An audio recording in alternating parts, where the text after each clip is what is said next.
गौतम बुद्ध के जीवन की एक घटना है। उन्होंने नियम बना रखा था कि वे अपने संघ में स्त्रियों को स्थान नहीं देंगे, अर्थात स्त्रियों को वे अपनी भिक्षुणी नहीं बनाएंगे। तो स्त्रियों के लिए भिक्षु होने की दीक्षा उन्होंने वर्जित कर रखी थी। एक समय गौतम बुद्ध एक गांव में ठहरे हुए थे, तो वहां महाप्रजापति गौतमी उनके पास पहुंची। उन्होंने बुद्ध से कहा, आप स्त्रियों को भी दीक्षा दें, किंतु बुद्ध ने अस्वीकार कर दिया। अनेक स्त्रियां इकट्ठी हुई और उन्होंने विचार किया कि कैसे गौतम बुद्ध से स्वीकृति प्राप्त की जाए। स्त्रियों ने निर्णय लिया कि स्वयं सेविकाएं बनकर गौतम बुद्ध के समक्ष पहुंचा जाए। तब गौतमी ने अपने बाल काटे और उनके साथ जो थे उन्होंने भी, और भिक्षु के वस्त्र पहने और अनेक स्त्रियों के साथ बुद्ध के सामने पहुंच गईं। उनकी ये मांग थी कि स्त्रियों को भी दीक्षा दी जाए।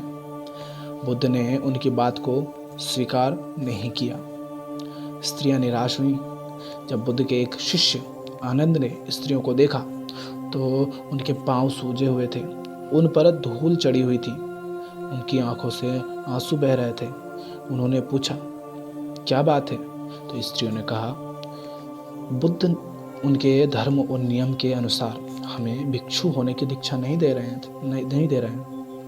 जब आनंद ने व्यक्तिगत रूप से बुद्ध से निवेदन किया, बुद्ध को उन्होंने याद दिलाया कि इस समय यह सामाजिक मान्यता है। सब लोग ये मान रहे हैं कि स्त्रियां मोक्ष की अधिकारी नहीं है, पुरुषों के मुकाबले निम्न है। तो क्या आप भी ये मानते हैं और इसीलिए उन्हें दीक्षित नहीं कर रहे हैं?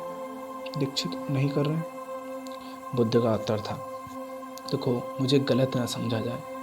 मेरी मान्यता है कि पुरुष की तरह ही स्त्री भी निर्वाण प्राप्त कर सकती है, लेकिन मैं कुछ व्यावहारिक कारणों से स्त्रियों को संघ में शामिल करने और दीक्षा देने की स्वीकृति प्रदान नहीं कर रहा हूँ।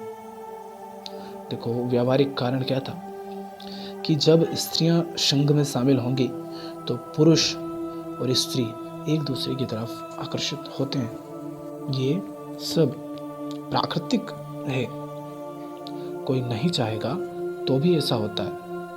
तो उससे वो अपने मार्ग से, अपने लक्ष्य से भटक सकते हैं।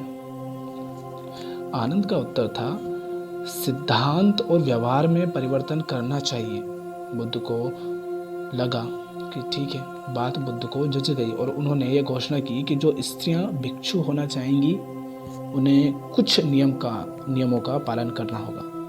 तो स्त्रियों के लिए अलग नियम बनाए गए, पुरुषों के लिए अलग नियम बनाए गए। तो स्त्रियों ने स्वीकार किया और तब से स्त्रियां भी बौद्ध बनने लगी।